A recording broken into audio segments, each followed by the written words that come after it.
Today's video is going to be an American tries Jollibee. Yo, that's good. Nice and juicy. Hot. Definitely hot. Today I thought I would do something a little different. I'm gonna try out some food. I've been meaning to try Jollibee. I've never tried it before. I got a bucket of chicken, which I'm starting to believe the size of the chicken is making me think I should have gotten way less chicken. I got mashed potatoes. Starting to think I got the family size meal, but it's okay, I'm American. I got Italian blood running through me like marinara sauce, but I'm American. They gave me enough utensils for a family, so this definitely was the family meal, but it's okay. We're gonna see what an American can get through, and as you can see, I'm huge. Instead of just doing a normal food tasting video, we're gonna watch the weird history food video while we eat this. That looks like their mashed potatoes and their bucket of chicken's there. I got it spicy, all right? This isn't their plain chicken. But apparently for the past 5 decades, the Filipino fast food chain Jollibee has rapidly expanded around the world to compete with the heavyweights, even toppling McDonald's 2-1 in its home country. But how did a pair of humble ice cream stands grow big enough to snatch Ronald's crown? There used to be an ice cream stand. Today, we're going to take a look at how Jollibee became the world's buzziest fast food joint. Spicy. Okay, before I bite it. Yes, they serve honey. It'd be kind of weird if they didn't. Tony Tong Kachong was born in 1953 in what was then the Filipino province of Davao. His parents were Chinese immigrants, and his father ran a restaurant. Nice and juicy. Grew up working alongside most of his family. Over time, definitely hot. Enough money to attend the University of Santo Tomas. But rather than study anything culinary related, he earned his degree in chemical engineering. Kachong graduated in 1975 and probably could have just become a chemical engineer. But after taking a tour of the Magnolia ice cream factory, he decided he wanted to be in the ice cream business instead. To that end, he borrowed his family's entire life savings, set up a franchise deal with Magnolia, and opened up 2 ice cream stands in Quezon City. But the ice cream business was not as sweet as he'd hoped, and in response to customer demands, Kachong eventually added hot meals and sandwiches to his menus. Those items quickly began outselling the actual ice cream, and, sensing he was onto something, Kachong decided to change businesses once again. In 1978, he closed down his ice cream parlors and converted them into fast food restaurants.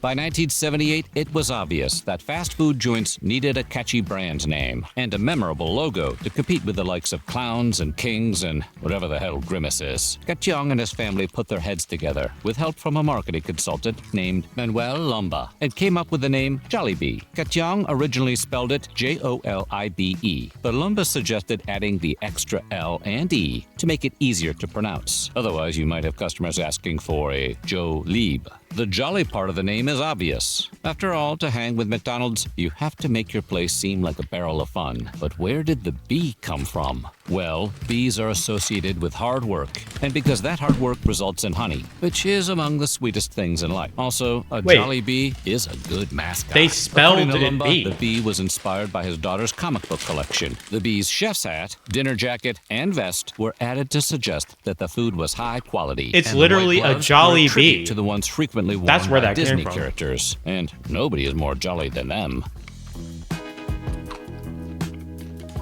When Lumba was first brought on to help, he spent a good deal of time watching the guests, and he began to notice that customers would routinely leave behind unfinished food, but never the hamburger. On his advice, the Yum Burger became Jollibee's flagship menu offering. A year later, the chain introduced spaghetti, and soon after, it added fried chicken, known as Chicken Joy. Because what other kind of chicken would hang out with a Jollibee? These all became signature items, and by 1981, Jollibee had established a strong hold over the Filipino fast food market. 1981 was also the year that McDonald's brought its brand to the Philippines. And when they showed up, they told Kachong that he either had to sell his company to them or convert his locations into McDonald's franchises. If not, they'd use their corporate muscle to stomp him out of business. Kachong decided he'd rather fight, so he flew to the U.S. to study McDonald's on their home turf. And after careful consideration, Kachong decided that McDonald's was superior to Jollibee in every way but one: the taste of the food. In his opinion, while McDonald's was ideal for the American palate, it would not succeed nearly as well with Filipinos. And he was right. To this day, Jollibee controls more of the Filipino fast food market than McDonald's, with roughly twice as many locations. Jollibee's victory over the world's most famous fast food chain is also considered something of a national point Let's of try the pride mashed potatoes. and is still taught in Filipino getting a little business hot. classes today.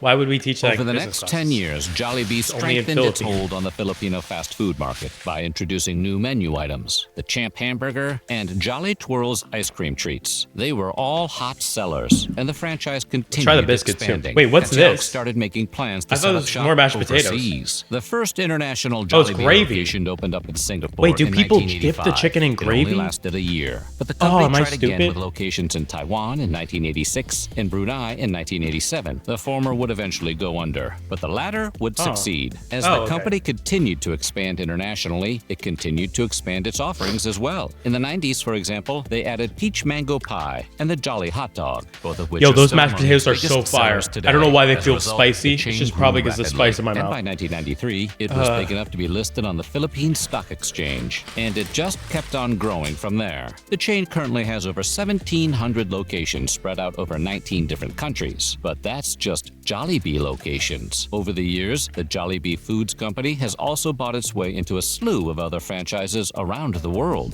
In 1994, Wait, what? for example, it bought a controlling interest in Greenwich Pizza, a fast food restaurant specializing in pizza and pasta. In 2000, it acquired the Chinese fast food restaurant Chowking. 5 years later, it bought out the bake shop chain Red Ribbon, not to be confused with the casual dining chain Red Robin. Jollibee has not bought them yet. Jollibee also has stakes in a Filipino barbecued chicken chain, 2 Chinese fast Yo, food with the chains, gravy, it's and so the much better. Taiwanese tea house It actually chain, tastes so and good. the U.S. chains The Coffee Bean and Tea Leaf and Smashburger, among many others. They bought the coffee bean?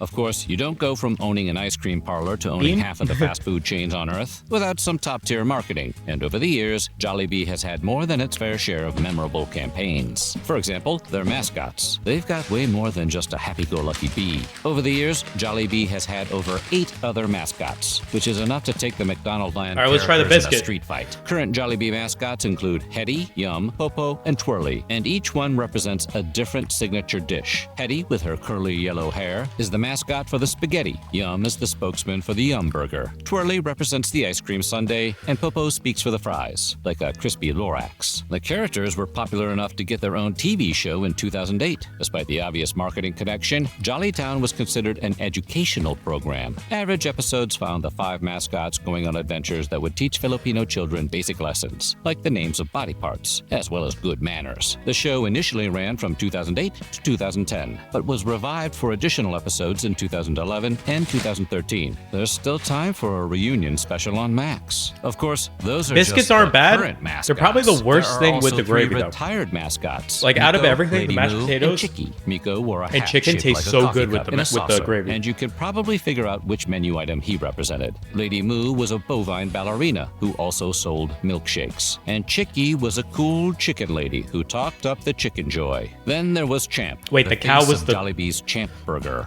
and we Was mean the that literally, shakes? as his face was an actual Champ Burger. Champ was retired when the Champ Burger was taken off the menu, but when they briefly brought it back in 2020, Champ came out of retirement as well. Since then, he's They been still have the laying low. costume. I mean, that's not a costume.